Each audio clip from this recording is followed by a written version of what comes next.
can science and the Bible go hand in hand? Well, yeah, assuming that we know what we mean by science and the Bible. Let's unpack that together.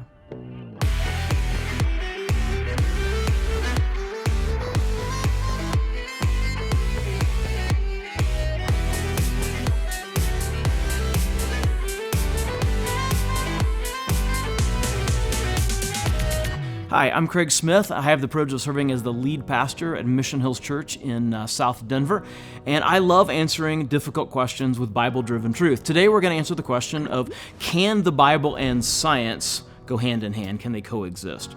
By the way, I do really love answering viewers' questions, so I want to encourage you to use the link below to ask your question. Hopefully we can film an answer to that very, very soon. All right, so can science and the Bible go hand in hand? Can they work together? Short answer is yes, they can, and they should.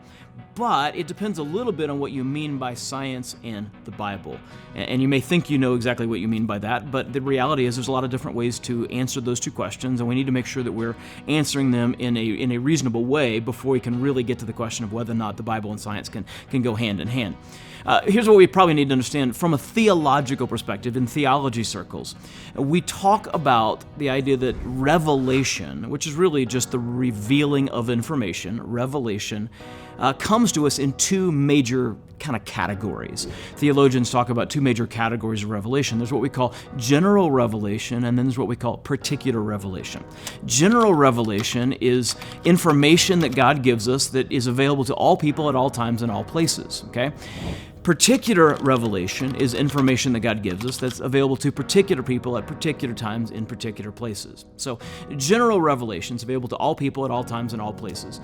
That's the world of nature in particular, okay? And when I say it's available to all people, I don't mean that everybody has equal access to it, but I mean that it's there for everybody. So, 500 years ago, we couldn't necessarily look at the microscopic world. Today, we can look at the microscopic world, but the microscopic world was there even in the past. So whether or not somebody can make use of it or not, depending on their technological advancement, the raw data is still there, okay? So there's the data of nature, and it's available to everybody at all times and all places. We all have access to that same data.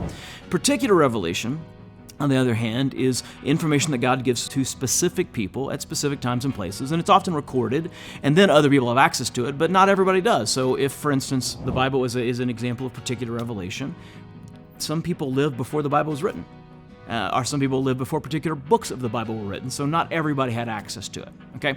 So we got these two categories, general and particular revelation. Now, general revelation is usually kind of the realm of where science works. It looks at what the natural world that God created tells us about the natural world, obviously, but also about God, because sometimes in looking at the natural world, we come to understand some things about the person who created it. In fact, there's a movement called intelligent design, which is a group of scientists arguing that the more we look at nature, the more we actually find out that there had to be an intelligent designer behind creation, okay? So general revelation, the natural order, that's the realm of science.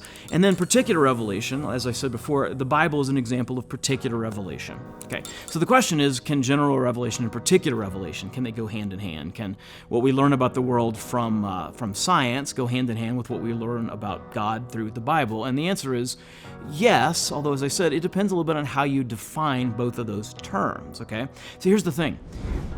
We tend to think that, science gives us these definitive statements about the natural world, but that's not what it does. Really what science does is it looks at the data from the natural world and it creates hypotheses. It says, well, we see this data and we think the best way to explain it is this hypothesis. And then that hypothesis is tested. And if it's tested and the hypothesis sort of bears out enough times, it kind of moves into the realm of what we might call theory. But even theory isn't the same thing as fact. And sometimes people mistake science for facts. And most scientists will say, well, that's not quite the case.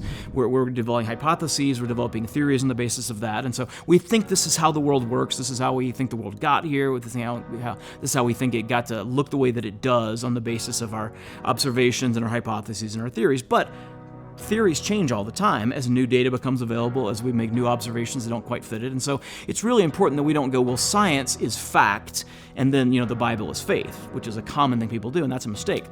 Because science isn't fact, it's an attempt to get to facts, by developing hypotheses and theories on the basis of observation. Okay. The other thing is important to understand, and sometimes Christians get a little upset about this one, but I think it's absolutely true.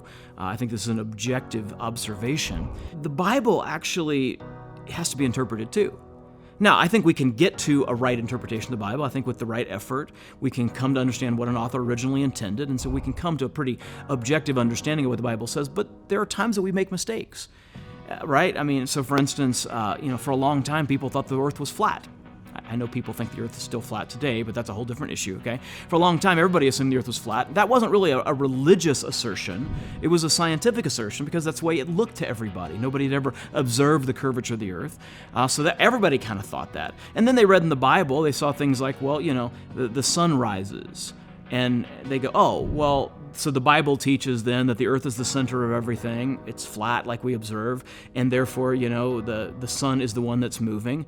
But then we came to understand the world was actually round, and that the world is not the center of everything, that our earth actually goes around the sun. And then we realized, what the Bible was doing was it was just describing things in what we call phenomenological language, meaning describing things the way they appear rather than the way they sort of scientifically are. And we realized, it's using poetic language, which we do today, by the way, right? I mean, you never hear a newscaster say, tomorrow morning the earth will rotate into such a position that the sun becomes visible over the eastern horizon. We don't say that. We say sunrise tomorrow is at 5:15 or whatever. So we continue to do that. The Bible's just using that. But the point is, for a while they read the Bible as saying, well, the earth is the center of everything, maybe the earth is flat, and then we've come to understand, that's not quite right. We just realized we misunderstood the Bible. We were reading into the Bible something that it wasn't intended to say. And so I think we have to really have a sense of humility about both scientific understanding as well as biblical understanding. And when we have that humility, we actually find that they work very, very well together. Because the reality is that all truth is God truth, meaning that there's no truth that is actual that's going to contradict another truth or contradict God's truth. So science isn't going to come up with a truth that contradicts the truth of the Bible. Assuming science has rightly understood what's actually true, what actually matches up with reality, and that our reading of the Bible matches up with what the Bible's actually intending to say. I mean, the reality is that the Bible's not a scientific textbook. It's not trying to make scientific assertions. It does sort of overlap with scientific assertions in some places, but for the most part, it's not trying to tell you this is how nature works. And science, for the most part, doesn't tend to make faith assertions, although it does. They overlap at that point because there are places where science says, well, this is where we came from, and this is what happens after we die, things like that. And that's definitely overlapping with faith. So faith and science definitely have places where they overlap, but really the Bible and science are dealing with two kind of different fields. But rightly understood, what we uncover about the world and about the God who designed it from science can and should go hand in hand with what we uncover about the world and about the God who designed it, and specifically about the God who designed it. They ought to go hand in hand. But there's a fair dose of humility required, and there's a right understanding of both what science and the Bible are attempting to do. So yes, they can go hand in hand, assuming we understand what those two things actually are, and assuming we come together with a certain sense of humility.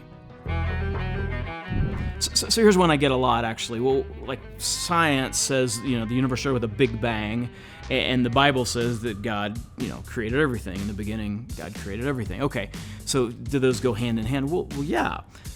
They can, at least, right? I mean, because science is saying, well, here's how God seems to have done it, that there was nothing, and then there was sort of an explosion of something, right?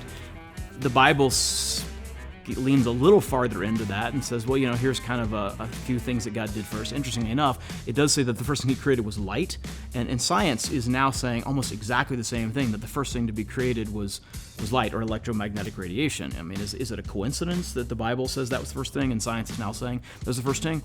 Maybe not, right? That's kind of clever. But really what the science field is doing is describing how the universe seems to have begun and how it got to look like it does now. And the Bible is describing who did that and maybe on some level scratching the surface on how he did that. But those are two kind of different angles coming at what looks like the same thing, and there's no particular reason why they have to be in contradiction. Where there's sometimes a little bit of a struggle is the question of like, well, okay, but science says that it happened 14 billion years ago. Doesn't the Bible say that it only happened 6,000 years ago?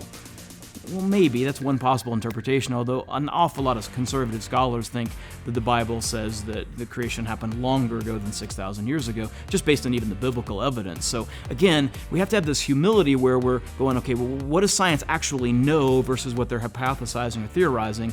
And what do we actually know from the Bible versus what we sort of hypothesizing and theorizing based on the best interpretation of what we have? Humility is still necessary, but I think both science and the Bible are sort of describing from different angles that same initial event from which the universe began.